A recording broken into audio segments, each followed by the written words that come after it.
والجنة أدخلنا الله وإياكم كتب الله لأهلها الخلود الأبدي فيها.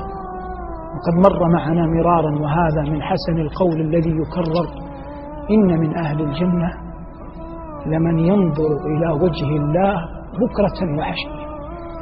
ولا يمكن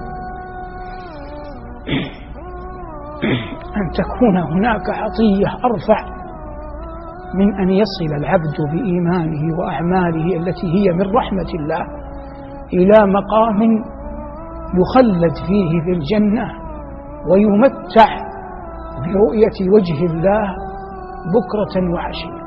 والله إن البشر ليقع على وجهك وأنت ترى والديك، فكيف إذا رأيت ربك ورب والديك؟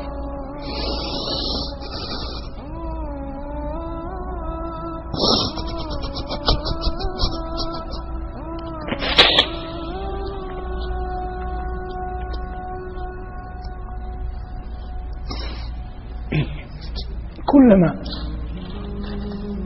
دعاك الشيطان إلى أن تعصي الله فتذكر ما نعمة أن يجعلك الله ممن يمتع برؤيته، فإنك إذا تذكرت جلال الله وعظمته وجماله وكماله اشتاق قلبك إلى هذه النعمة.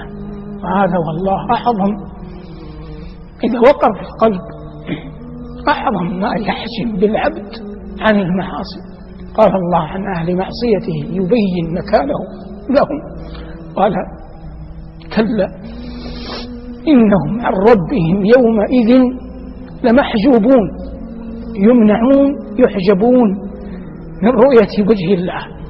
فدل على أن أعظم النعيم رؤية وجه الله الكريم جل جلاله. ونحن على يقين أن أعمالنا، أقوالنا، أفعالنا، سرائرنا لا تؤهلنا لهذا الأمر البتة، لكن كما نقول في هذه الدروس وغيرها المعول على رحمة الله وحسن الظن به جل وعلا.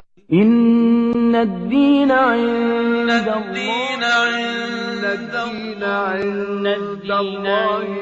الله